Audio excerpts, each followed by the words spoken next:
Cheers, queers! Today on the Big Gay Agenda, we are talking to intimacy coordinator and author of the new book, A History of Intimacy Professionals in Entertainment, Brooke M. Haney. Welcome to the podcast, Brooke. Ooh, thank you. Thanks for having me. I'm so excited to be here. We're so excited you're here and that you wrote this book and that we get to learn more about it. So thank you so much for joining us. My pleasure. Yeah, before we get into the nitty-gritty details, we first want to know, why did you write A History of Intimacy Professionals in Entertainment, and what did you hope readers take away from this book?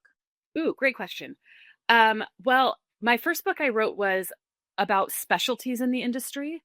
Like, if you think about doctors, a doctor can learn to be a generalist, right? But then if they're going to be a heart surgeon or a brain surgeon, that's a specialty, or, a pediatrician. And in the intimacy industry, originally, we all trained the same way. And a producer would just be like, "What do you do?" And expect that we could work on any project. So my first book was about specialties, and I really wanted to write it because I wanted to start that conversation. So then I wanted to write a book after that about training organizations because it felt like the next step. And I started working on that book.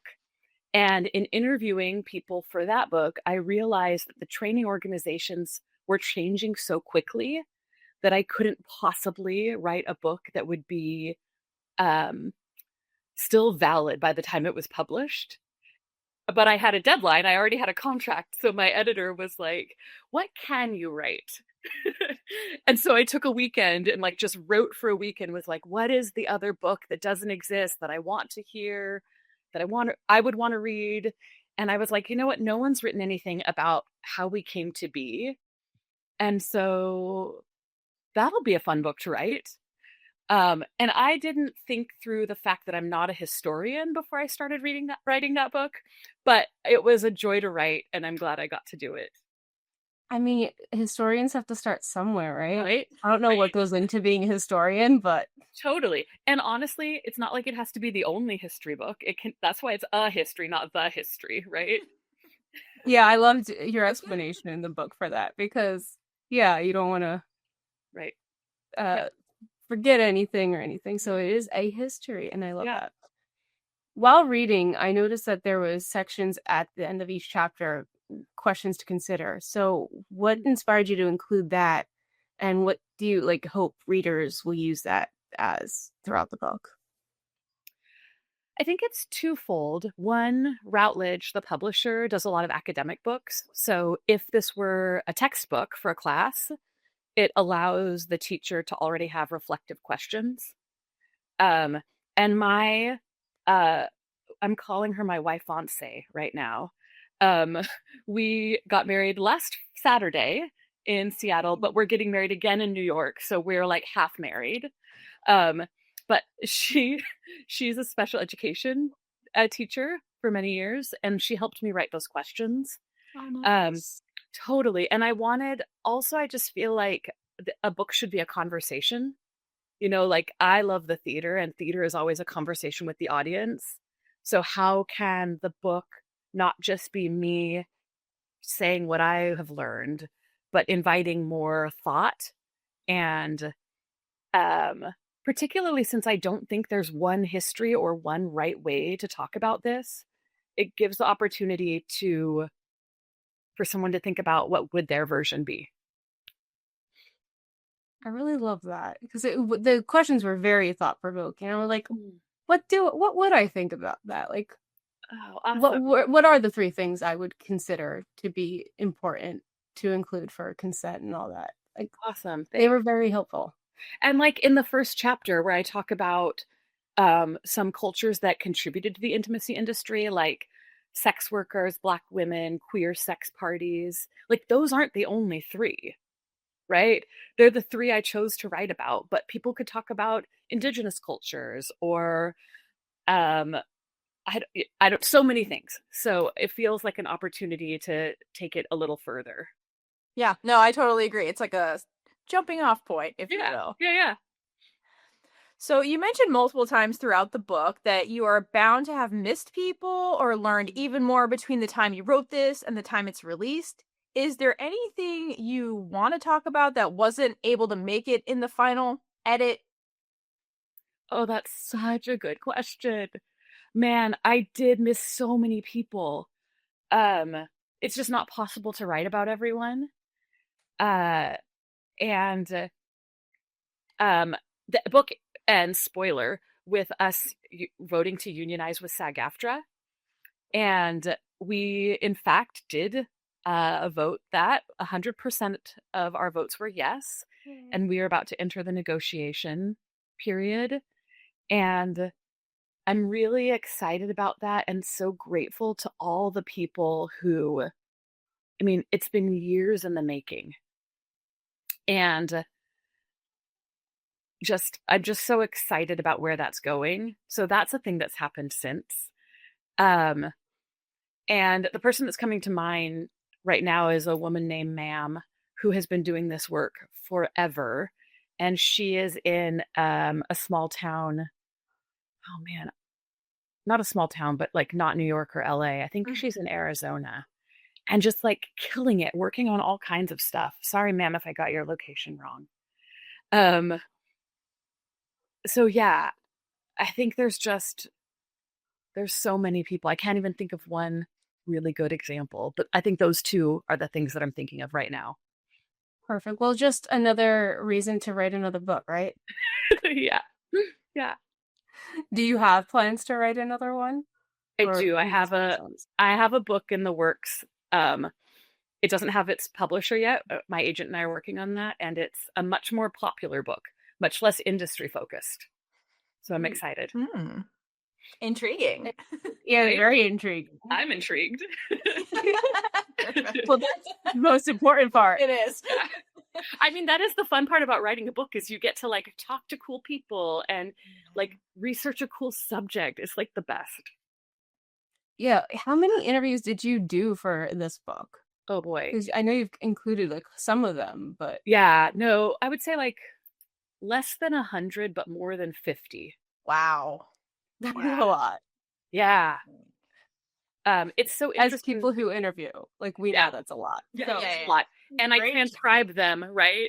So, and then you have to like edit them down or like find the best quotes. Nicole Callender is one of the people that I interviewed who's quoted a bunch of times in the book. And the night I submitted my final draft, I re-listened to her interview and I was like, there's so much Nicole had to offer. Like, there's just so many people that are so fascinating and interesting. And I think because I started so early in the industry, I was hungry to talk to people who had been doing the work.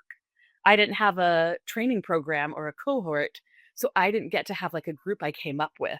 So writing got to be a way for me to build community. That's awesome. That is really community is important. Yeah, so important. So from your perspective, what's the most exciting or challenging thing happening in intimacy coordination right now?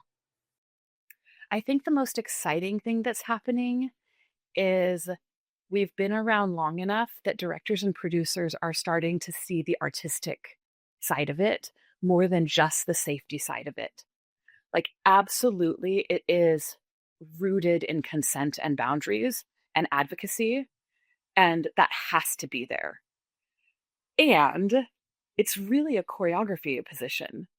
So I think that especially as I get called back to work with directors I've worked with before, I'm finding a lot more like freedom and collaboration to really look at the vision of the storytelling and go further. Like, more often people are willing to like rehearse in advance because they want the story to be even more like beautiful, or people have more questions about authenticity, particularly around queer stories.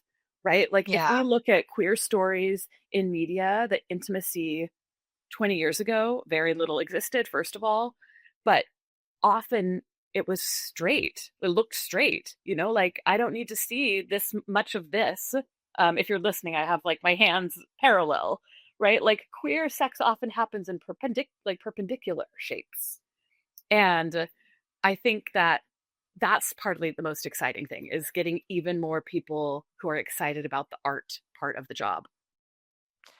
Yeah, I agree. We always look at one of our favorite intimacy scenes ever in a movie is the Red, White, and Royal Blue movie, and we were fortunate to be able to talk to Robbie Taylor Hunt, who did the intimacy I coordination. love Robbie.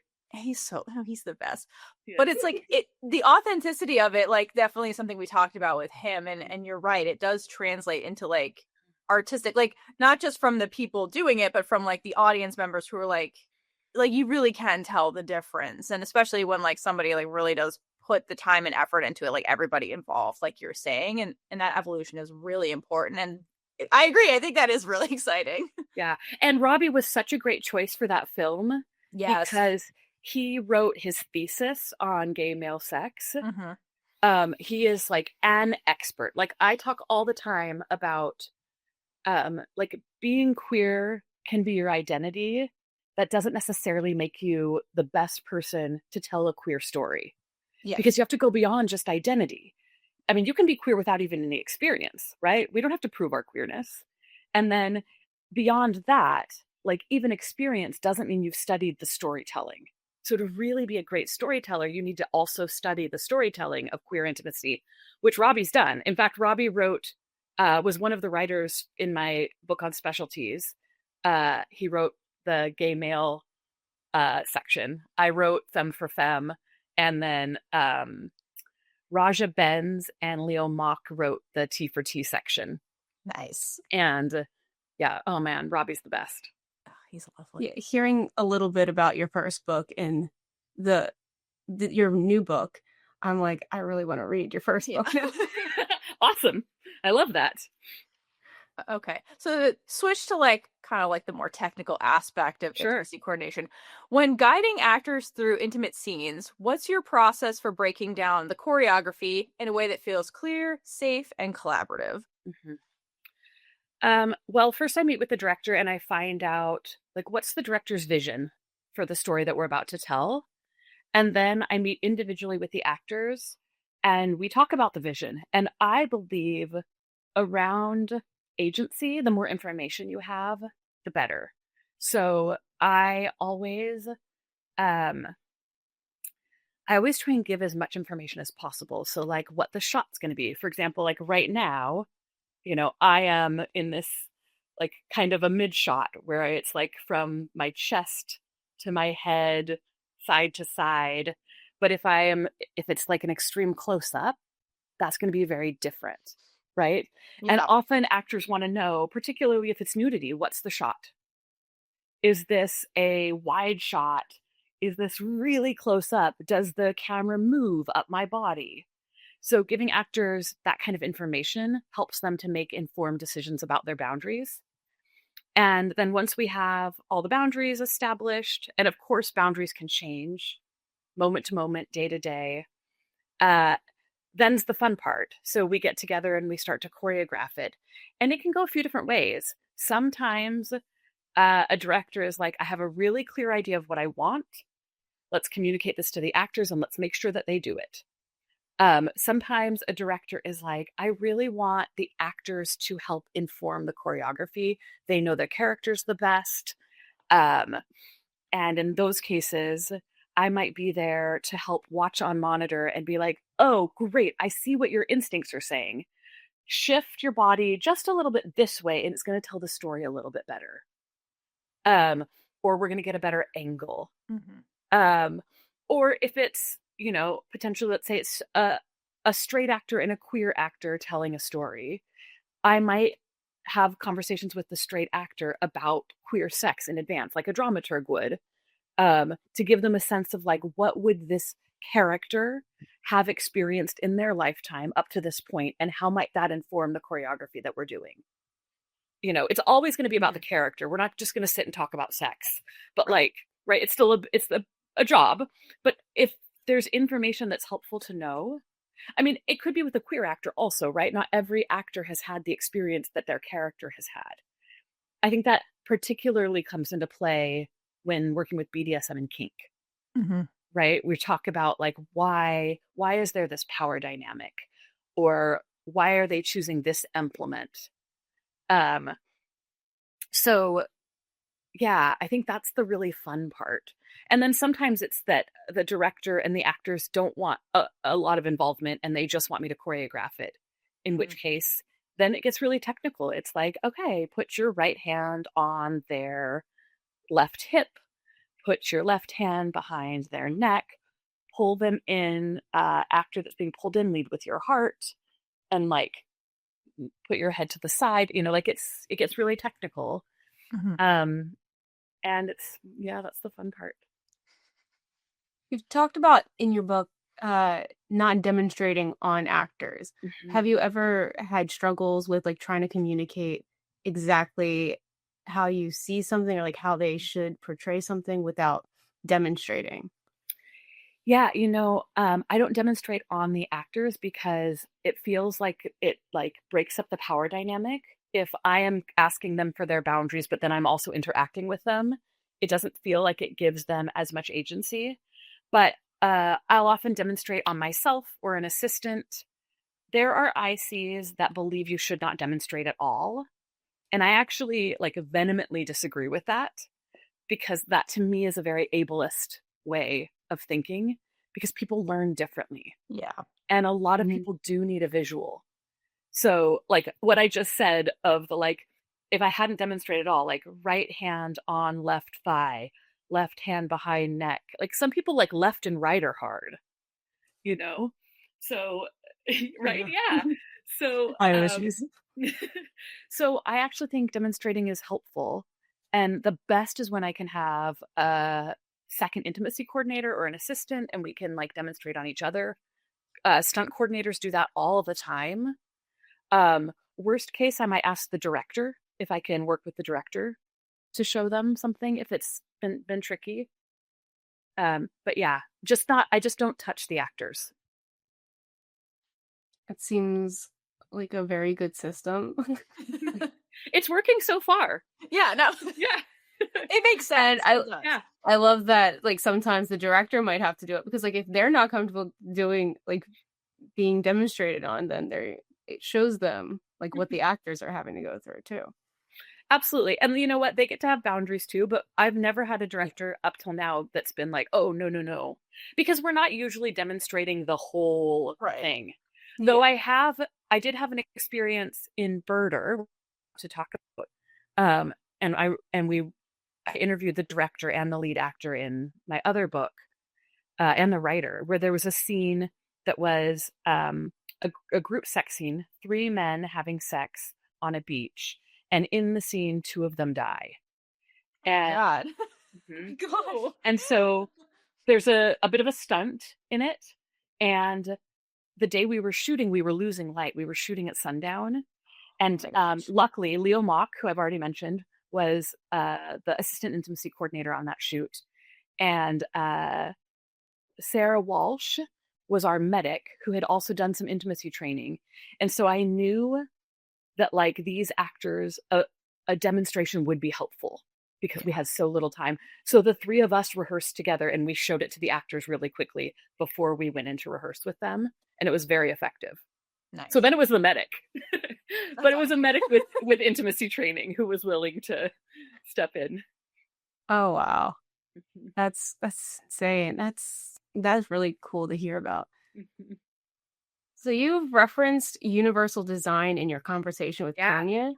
Can you share some practical ways intimacy coordination incorporates universal design principles to make the process accessible to all participants? Yeah. So if you don't know what universal design is, it's the idea that, it comes from architecture, but I learned about it through my partner, Katie, around like creating lesson plans for all students, so that rather than like it used to be that you would create a lesson plan and then you would adapt it for someone who had a disability. But the idea of universal design is that you start with what could all the needs be and create the lesson that way. And then it ends up being better for everyone. And I just like love that idea. And so when I think of that with intimacy, I think about like I have fibromyalgia. I live with chronic pain. So if someone were creating choreography for me, not having to hold the position for more than an hour would be important. So I try to work breaks in for actors, for an example, because these scenes can take a while sometimes. Any scene in film can, and you can be asked to do the same thing over and over again. So how can an actor find a little physical ease? Or it might be about making sure that, even a young person has knee pads if they're going to be on their knees for a scene, because those knees might be fine now, but later they might not be. And let's take care of them now. It's all, to me, about allowing those actors to have a longevity of career. So this idea, it's part of why I'm opposed to not demonstrating, because that's a universal design concept, is being able to communicate a choreography in a number of different ways, including being able to show it in some way. Sometimes I do it with dolls, there's a lot of different ways you can do it. But that's what I think of when I think of universal design and intimacy, is the ways of communicating it for all learning types and for all bodies. So having these things in place, like automatically with the way that you coordinate, is this enabling actors to not have to disclose disabilities because it's already accommodated for them? That would be the goal.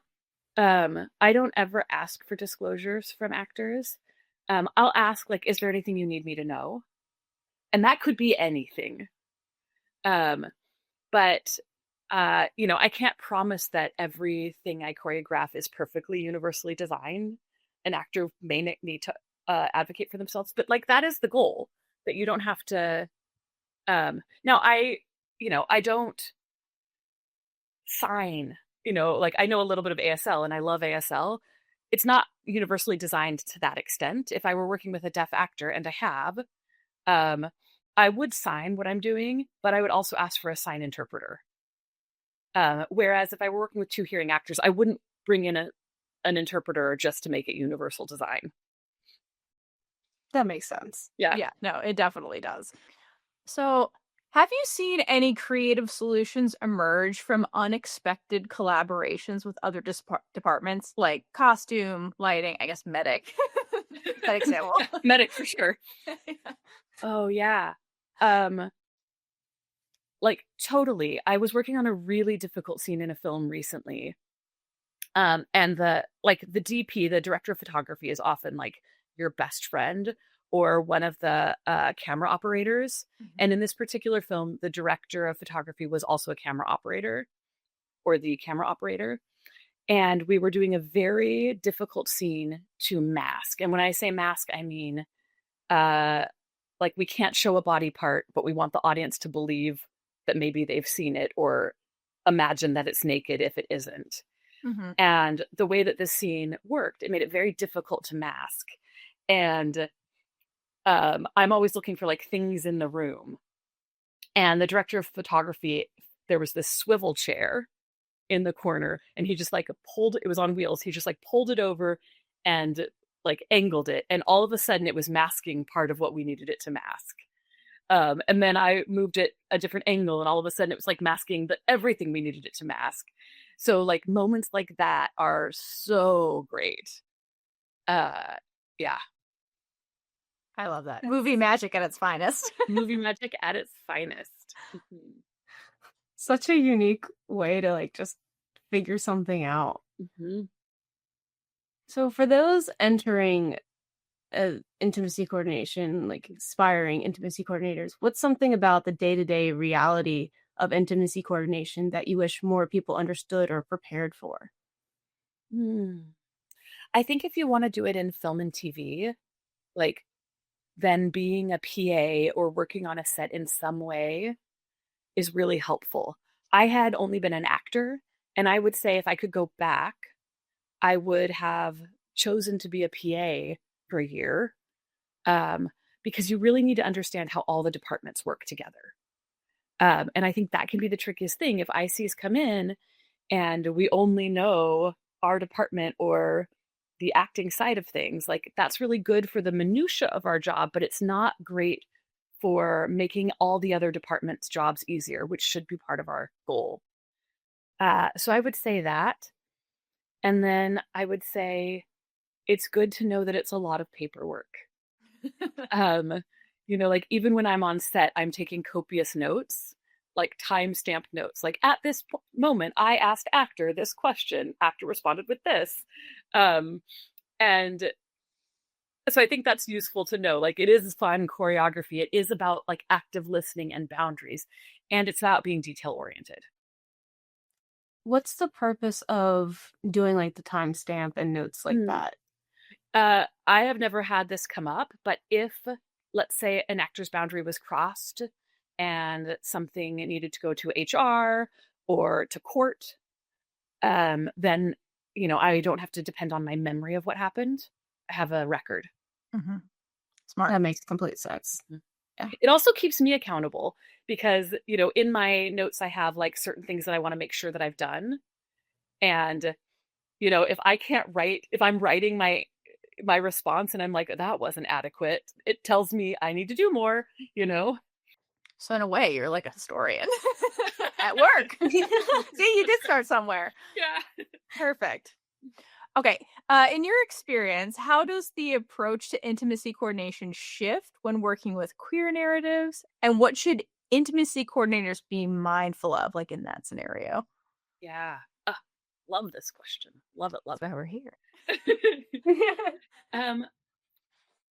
When I am working on queer stories, I am thinking about, and it's why I love working in TV and film. Like I started in theater, but like if I do a queer play in New York, like people in New York have so much opportunity to see queer plays. But if I get to work on a queer film or a TV show, then it could go anywhere. And I came out late in life. I'm bisexual, and I believe that's because I didn't see representation of bisexuality. I genuinely thought, well, gay men know they're gay because they were born that way and they're attracted to men. And gay women know they're gay because they're attracted to women because women are the most beautiful. And they, and so they were born that way. This is a very gender binary way I'm explaining it because at the time I didn't understand beyond the gender binary. And then like straight men are attracted to women because women are the most beautiful, and straight women are attracted to men because they're straight, and to women because women are the most beautiful. Like that's literally how I thought. And then my roommate at the time was like, "No, Brooke," when I articulated it. And I was like, "No, you're right." She's straight. I was like, "You're attracted to women." And she was like, "Oh, no, I'm not." And I was like, "But like you are." She was like, "No, I really am not." So I think about that when I'm choreographing queer intimacy. I think that because there's been so little and because so much of it has had a straight lens put on it, it has stunted queer folks' development. We learned so much about intimacy from media. Yes. Right? That. So I hope that ICs that are working on queer intimacy have a specialty in queer intimacy. And I hope that they are looking for what positions have we not shown? How can we tell this story, the story of the intimacy in an authentic way and a new way? Like if I'm telling a straight story and the director just wants to get through it and the actors have an idea and I've seen it a million times before, I might be a little bit bummed. I might be like, "Oh, we've seen this a million times." But I won't push. But if I'm working on a queer scene and I know the director's open to it, I'll be like, "You know what? I see where we're going here, but I've seen this before. What if we just shifted it slightly? What if we added a toy?" Like how often do you see toys in queer intimacy? Never, but they're in the bedroom all the time. Right. And like I think that's great for straight people too, because there's such a stigma around toys. If you're not in the kink world, and like add some toys to your life. It'll be fun. So I don't know. There. Slogan, yeah. So I think that's what I think about when I'm approaching queer intimacy is like, how can we tell stories that haven't been told? How can we show moments of intimacy that we maybe haven't seen that are authentic to queerness? Yeah, and that makes total sense because, like, you know, like you're kind of saying at the beginning of your explanation, like beyond sexuality, there's gender, and like not everything is black and white. And so the same definitely goes for intimacy scenes. There isn't one way to be intimate with At all. somebody. Like, therefore, art Yeah. to depict the variety Yeah. and spectrum of that. So I Yeah. appreciate that lens you bring because that is reality, really. Yeah. Yeah. Can a queer scene, intimate scene, not end at climax? Right. Because that's the straight lens, really. Like, Right? Totally. that narrative is very like Totally. story structure that's like, yeah, exactly. Yeah. Agreed. Or if we're trying to show a couple that's kinky or a group that's kinky, instead of showing the kink in the scene, can we show the aftercare? Yeah, no, absolutely. So I just think there's lots of ways to tell stories that aren't being told enough in ways that are like fun and cool. Yeah, and with that twist, you like you said, if you like put it in at the end, like you could do like show don't tell stuff, and then Yeah. like it also like Totally lends to the imagination because again, there's not one wrong way to do something. So yeah. Thank you for your work expanding the representation in these stories. No, seriously, it's important. I hope that's just begun. I hope there's lots and lots more. We do too. On our podcast, we cover a lot of Thai girl love shows.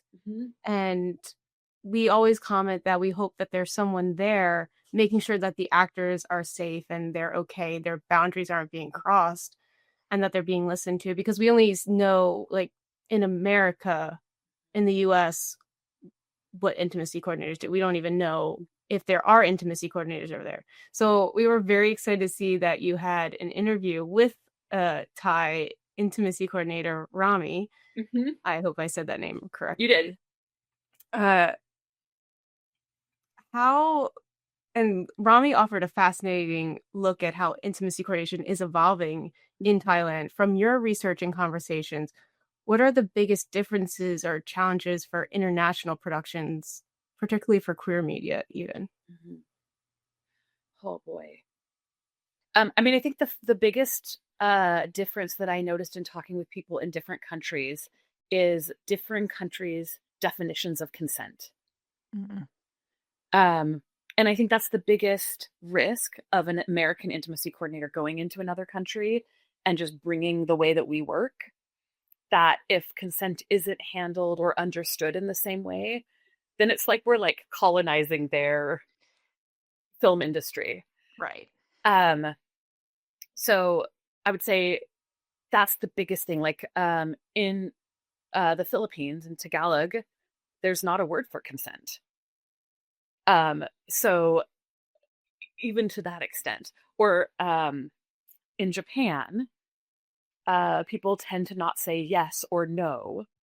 They tend to answer in a more like circuitous way to something. Like that might be difficult, or so understanding the culture you're in, I think, is really important. And then I think like being aware when we talk about queer storytelling of what has already existed in that culture, and also like what is possible for those actors safely to portray, and then like what's the scope of queerness in that country that might be special to that country. And I don't consider myself an expert on other countries, but I do think like in talking with Ashta in India, we talk about how the diversity in India is so wild. She talks about like in one place there might be a husband and wife who have never even seen each other naked but have children. And it's also the home of the Kama Sutra. So I think even when you're thinking about queer intimacy within a culture, it's like, well, what are the other things that impact their queerness in that moment? Is it, if we were doing a story in Germany right now where there's, people are taking to the streets and protesting because queerness is trying to be so like shut down, then is this couple very potentially conservative in the streets, but then do they explore their joy in the bedroom? Like, how can we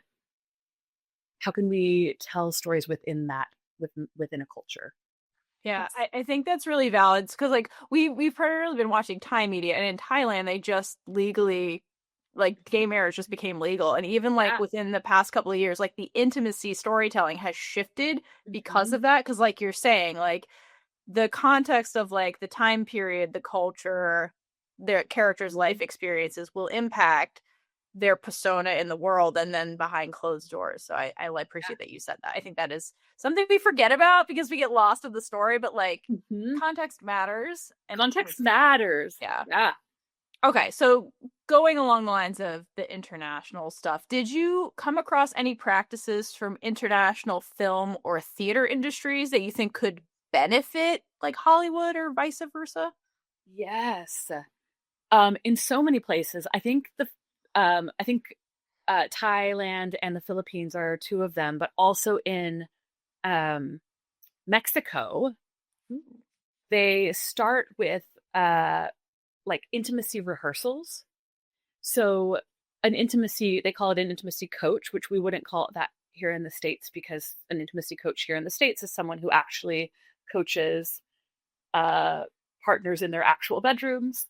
But over there, an intimacy coach is like an acting coach, and they have like a week with actors to build their chemistry.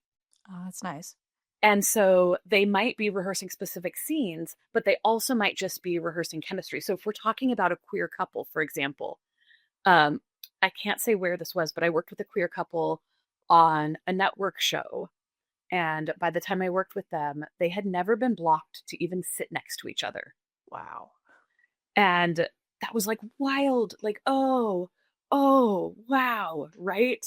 So if let's say I'd had a week with these actors, we could have talked through like, what are these characters' physical relationship outside of the heightened scenes of sex, simulated sex, nudity, like how do they reach for each other in life? And then actors love to find like cool, unique ways in which they interact. So like, can we find those, like their secret handshake, but not a handshake, like, do they grab each other by the pinky? Do they, we see people like caress someone's face a lot, right? But what if someone is just like caresses someone's clavicle? If like that's their thing. So you can like find ways of having check-ins with characters when we're not in intimate moments. If we had those rehearsal periods, it would be amazing. I would love it. Yeah. That's it. You explained that very well. Thanks. Are there any genres or formats, for example, reality TV that I know is mentioned briefly in the book, where you think intimacy coordinators are underutilized? Yeah, I think definitely reality TV, and I also think documentaries. People think because it's real, they don't always consider. But when I watch documentaries, there's often flashback scenes that actors are portraying, or sometimes like real people are asked to show a thing. Like I know of a documentary where like two queer women were asked to be in bed for the purposes of the documentary. And in talking with one of them afterward, she was like, I didn't know if I was supposed to be naked, if I was supposed to be wearing something, like what were we supposed to be doing in bed? And it's like, yeah, I mean, and that's why I think it goes back to, it's all about giving information, right? If an intimacy coordinator had been there, they would have been like, okay, the purpose of this shot is blank. You don't need to be naked. We're not trying to see your actual relationship. we're trying to show that you are very comfortable together, and we're showing you, and like whatever the goal was. Also in documentaries, we often have actors reenacting things from a person's childhood, and children should be given every possible agency and every opportunity to consent. So, oh man, I forget. I was watching a ESPN documentary at one point, and I forget who the athlete was, but it was an athlete whose sisters dressed him up in dresses as a child. And I remember watching that and being like, I wonder if they had an intimacy coordinator, or they really could have used one, because that's a very vulnerable thing for a child to be like partially undressed and then put into a dress. And, a producer might be thinking like, well, the child's in, boxers. So they're basically, that's like a swimsuit. But for a child, that could be very vulnerable. Or a child being asked to like hug and kiss a parent that they're not related to. So I just think documentaries are definitely a place. That's a great point, especially like with the children, because like things that you don't even consider, like would be need an intimacy coordinator. Like those are big things, especially to a child. Yeah, and totally. And I'm thinking right now of Katie and I watched this season of Love Island. We haven't finished it, but there was a character or an actor. Nope. I don't know what they call themselves in reality TV. I think they call themselves actors. But one of the islanders didn't want to kiss people on the mouth on a first date. And then there was a moment that like new islanders entered the villa and she's blindfolded. Oh no. Right? That's what I thought. And then I noticed that they all kissed her on the cheek. And I thought, oh, Love Island got something right. Somehow they were talking about consent. And that person was able to have that be a part of an agreement that she had made. That's great. And it was so great. But most of the time in reality TV, I feel like we don't see any of that. Yeah. Unfortunately. Yeah. So yeah, I definitely think reality TV could benefit from, and is starting to, but could benefit from intimacy coordinators. Yeah, and kind of along those lines of just kind of like looking ahead to things that are changing. This brings us to our last question. So what's a change or development you hope to see in the next decade of intimacy work in the entertainment industry? Big question. I hope to see an intimacy coordinator on every set. Us too. Every set that has any kind of intimacy. And I hope that extends. This might be asking a lot, but it's my hope and dream. In a perfect world of unicorns and sunshine and joy, I would say for every kiss, even. Not every actor will need it, but what I have found is that often actors are more nervous about a kiss than about a simulated sex scene, because it's more often that a simulated sex scene will be choreographed and a kiss will be told just to go for it. Yeah. And a kiss is actually very vulnerable, and there are sexual health concerns. There's not an intimacy coordinator who's going to ask, like, do you have any cuts or sores in your mouth today? Okay, let's mask it. So there are just so many reasons. So I think that's my great hope. That's a really good hope, and we hope that as well. Yeah. Awesome. Yeah, no, and we really appreciate getting to talk to you and hear your insight about just everything intimacy coordination. It's a fascinating field, and we're glad it's becoming more like known and bigger, and we hope for what you hope as well. Thank you. And I really appreciate you having me on here. And I've loved watching and listening to the podcast and how you talk about, like, you're pulling out scenes and like commenting on them and bringing awareness, and I just love it.